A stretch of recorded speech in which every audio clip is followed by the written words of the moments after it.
Hello and welcome to another free code session. My name is Jason Bach and I'm going to do the test for this stuff. So I spent some time looking at this and it mostly works.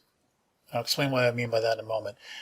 The first thing I just tried off the top of my head was I said, well, if I'm doing an invocation, which of course the syntax visualizer wouldn't work, because why? I guess, okay, that's the trick, is that you add a space and then remove it, and all of a sudden the visualizer wakes up. So if you look over here on the right, this is an invocation expression, okay? But it still has a trailing semicolon there. So how far do you go up? You know, that's a local declaration statement. But it's not going to be a local declaration. It's going to be something like if I say here, which of course the syntax visualizer goes away again, context, let's just call it equals, or get hash code, okay? Notice that this is now an invocation expression, but we want the actual expression statement because that includes the semicolon, okay? We're not assigning anything from complete. Complete is just a method that returns void, so there's nothing you could do with it, so you'd end up with something like this, and I thought that's the best thing we can do. Okay. The other problem was the comments and trivia around it, so let me just run this and show you what I mean by that. So you notice I put in regions, I put in directives, I put in comments, after, blah, blah, blah, and I did like 3 calls just to see what would happen. So here I say, remove complete calls. Now you'll notice that what happens when I accept this is it basically just takes out the call, but it keeps all the trivia around. I played with this. There was no easy way or simplistic way I could find to say, be smart enough to keep the trivia around except line feed carriage returns. Those can go away. And even in that case, you arguably don't want to do that, because if I do something like this, that's actually legal C#. But what I'd want to do is really remove just the one at the end or something. So what I'm saying is, for now, this is good enough. It just is a minor code cleanup, formatting, stylistic thing that doesn't look the best, but it doesn't lose anything.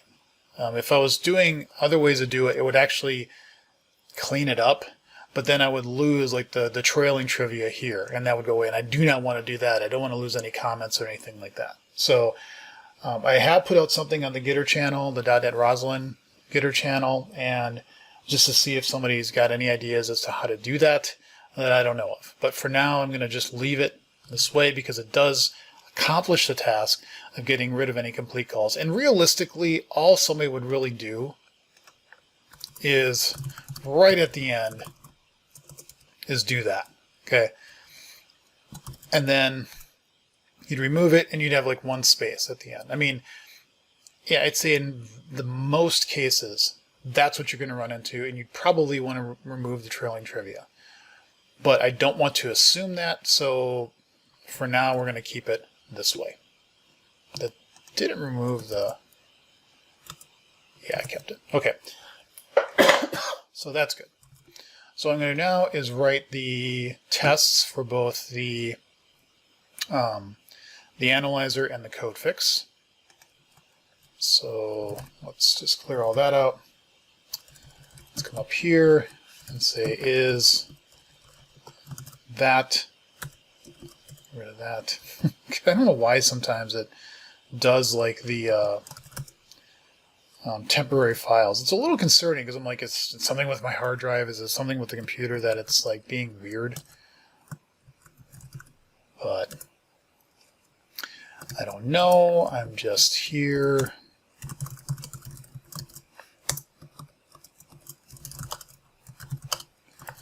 Okay. Do that one.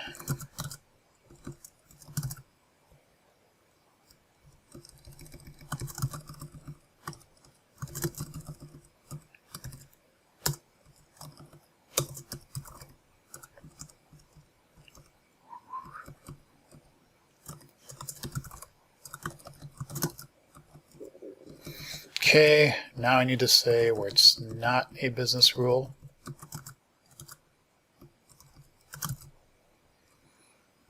Because it should not fire in this case.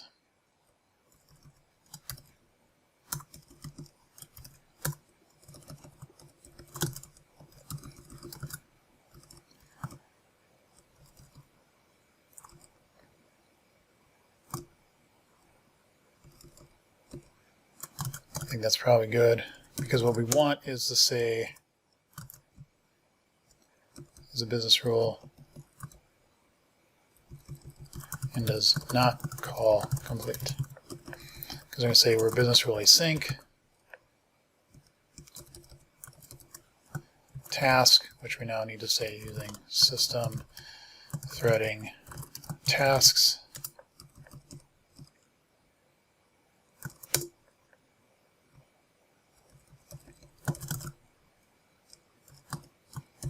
Okay, and then we need a one. Oh, this should be execute async.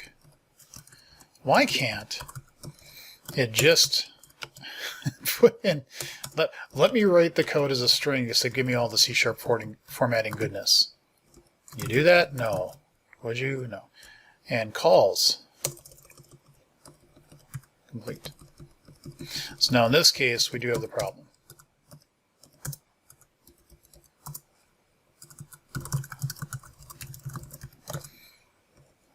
And the problem is this, except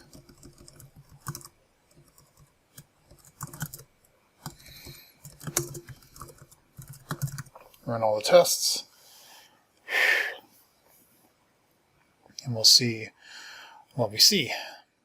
I'm waiting for the thing on the bottom left to show up and tell me, okay, fine, the build succeeded. I want you to run the tests. As a side note, what would be nice here is if it updated on the bar in the bottom left here and tell you, like, occasionally, like, how many tests have succeeded and failed, rather than what it's supposed to do, which is it'll tell you all in one shot whether it's succeeded or failed. But it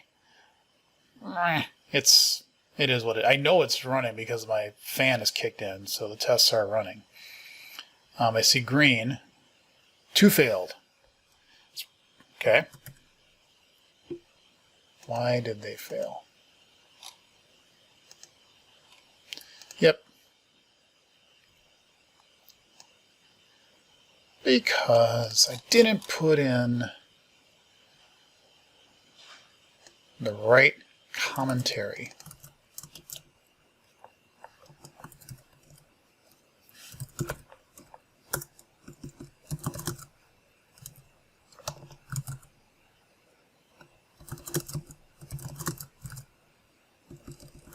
Run it again, and we'll see what happens. It's funny that the comment that I put out in Dunn and Roslyn, somebody said, yeah, I'm interested too. Cyrus. It's like, let's always go to Cyrus. Because it just... No, don't do that. It's just always funny that this guy that used to work on the C# team is... No, don't do that. Okay, they all passed. So, because he knows a lot about this stuff, so that's good. That's nice. That's nice. Okay.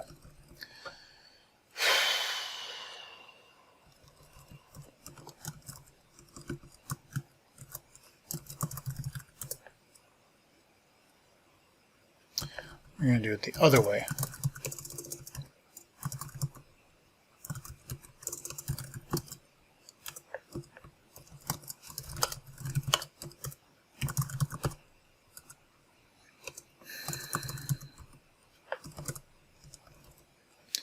And now we can close that out, close that out.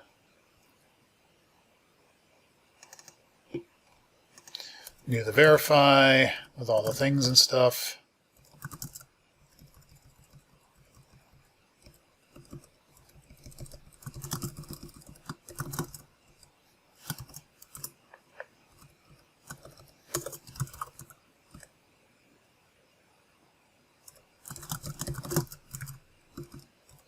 okay.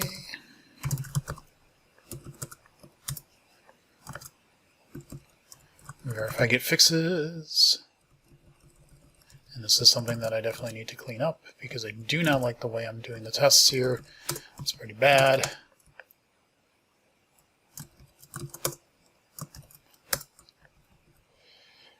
Okay, so I need a sync here. I need to say task async context complete.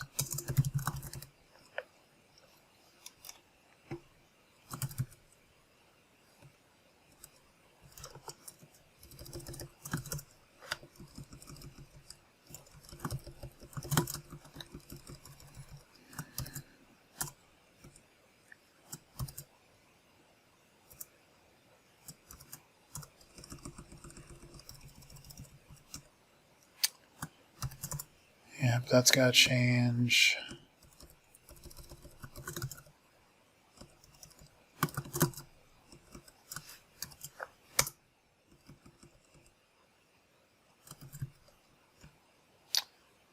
That has to change.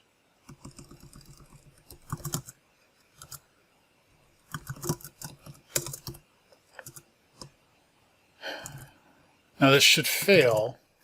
Yeah, it won't fail. God, I hate that it does this.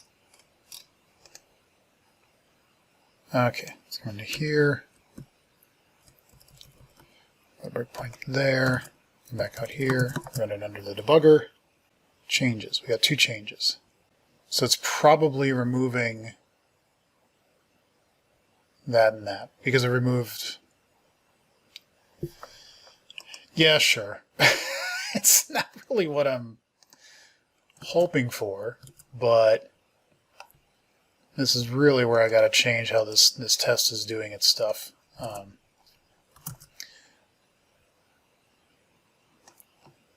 Because apparently that's what it's doing. So yeah. Okay, so let's come back here and let's say it's going to remove that amount of space, which is fine. But then we need to do a nope. We need to do a literal string that says that.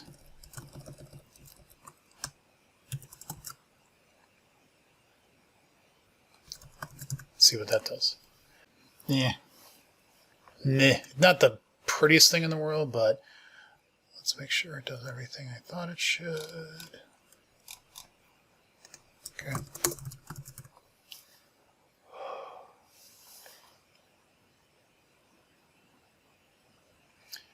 And we will check all tests, make sure that they all run. They are running. And they pass. Okay, so I think this one is now finally done, which is good. So I will do the documentation on all these, and I will do a pull request in. I know I could have probably done a PR and then just putting into the PR, but I do have the branch up there, so now I'll just make a PR off of it, and Rocky can rubber stamp it like he usually does.